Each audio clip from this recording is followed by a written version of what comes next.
Messieurs, l'infraction est individuelle. Ainsi, comment peut-on comprendre l'attitude d'un gouvernement central qui utilise les armes de guerre pour terroriser la population dont il est censé protéger?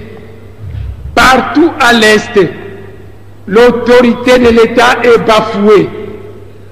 Mais là-bas, le régime en place ferme les yeux et n'agit pas. C'est seulement à l'ouest, au Congo central, où le régime en place ouvre les yeux et déploie toute une armada de troupes et d'armements lourds, soi-disant pour aller rétablir l'autorité de l'État par le massacre et le génocide. Puisqu'on a perdu le prestige gouvernemental à l'Est face à l'armée de M. Nkunda Batouaré, pour se remonter le moral et tromper l'opinion internationale, le gouvernement avait imaginé une victoire facile en s'attaquant à des civils non armés à l'ouest. L'armée gouvernementale a fait exploser à Louosi une bombe qui a fait trembler toute la ville, semant partout la terreur, dans une victoire sans gloire d'un gouvernement qui a perdu la confiance du peuple. Nous allons entrer au chapitre 2 intitulé « Les vrais problèmes du Congo central ». Monsieur le Président de l'Assemblée nationale, honorables députés, mesdames, messieurs, depuis 1997 jusqu'à ce jour, dans toutes ces multiples revendications, la population du Congo central pose toujours le problème suivant. 1. Le problème des multiples injustices auxquelles les Bas-Congos sont soumis dans l'administration, les sociétés d'État, les entreprises privées au Congo central même. Le deuxième problème que les Bas-Congos ont toujours posé, c'est le problème du sous-développement toujours croissant de leur province, qui depuis 1960 a toujours produit plusieurs centaines de millions de dollars chaque année.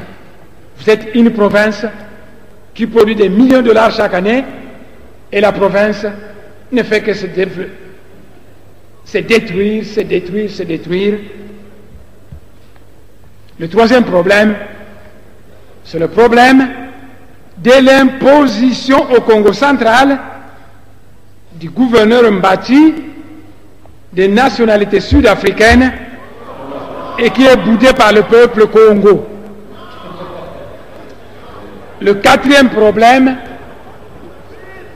c'est le problème... Attendez, vous voulez dire que... Attendez, demandez-moi ça. Vous voulez dire que... Attendez.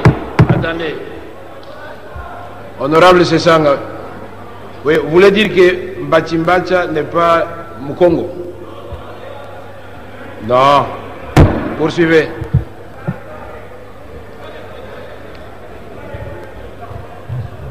Le quatrième problème...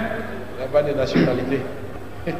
Le quatrième problème, c'est le problème de la terre ancestrale de Bas-Congo qu'on veut livrer aux étrangers au détriment des ayants droit coutumiers.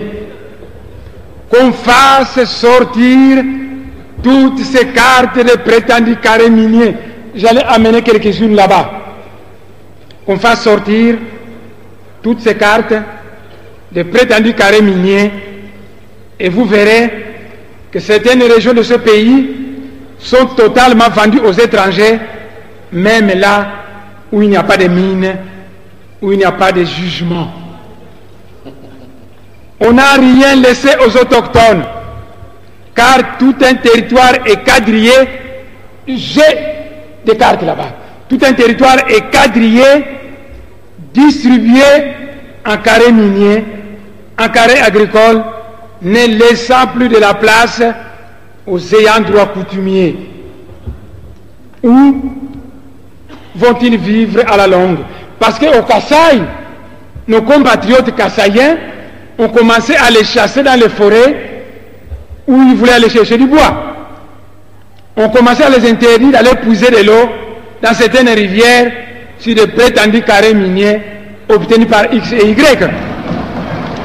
Alors je dis, c'est pourquoi je dis, lorsque tout un territoire est quadrillé, distribué en carrés miniers ou agricoles, ne laissant plus la place aux ayants droit coutumiers, où vont-ils vivre à la longue?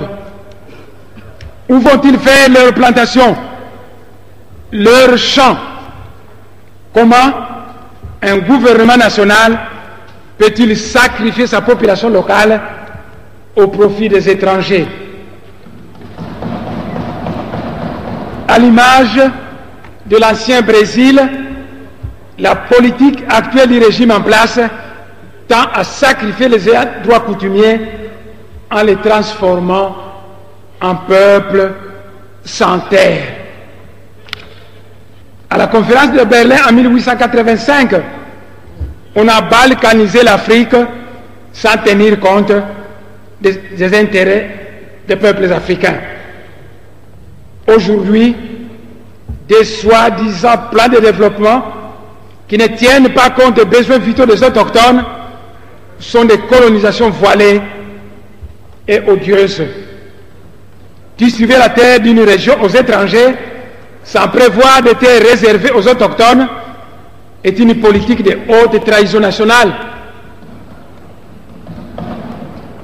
Nous sommes tout à fait d'accord pour que des investisseurs étrangers viennent s'installer chez nous.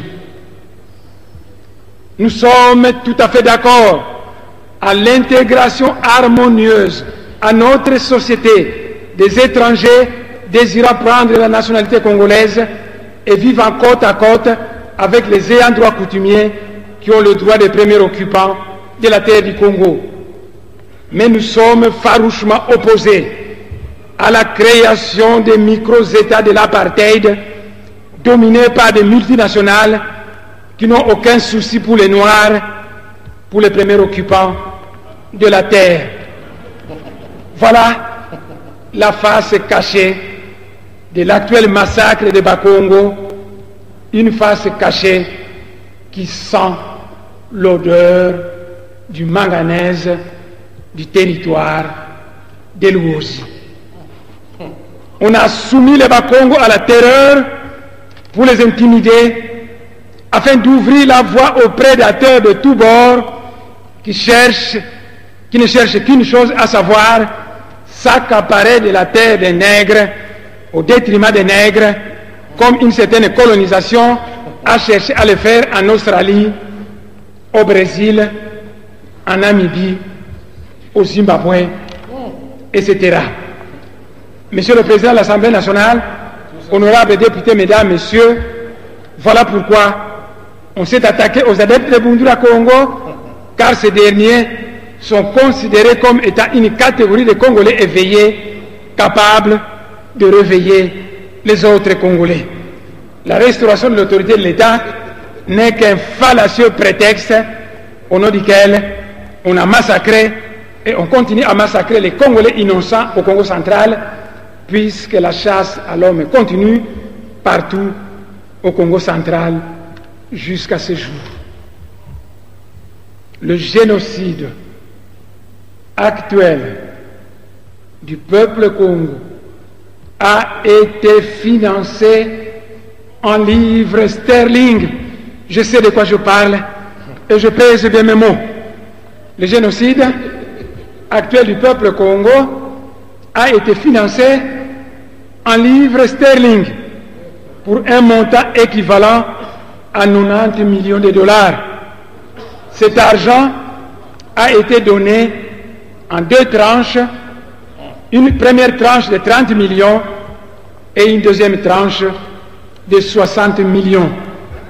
On a remis cet argent, patience, on a remis cet argent à l'un de ces deux généraux qui cherchent actuellement à faire un coup d'État dans notre pays, la République démocratique du Congo.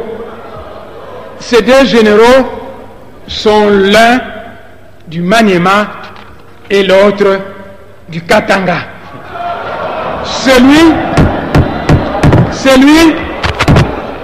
Un instant. Celui... Honorable Nemwanda Semi. Vous savez que toutes les Mais je n'ai accusations cité là... personne, monsieur le président. Attendez, oui, vous allez poursuivre. Mais toutes les accusations là, vous allez apporter des preuves.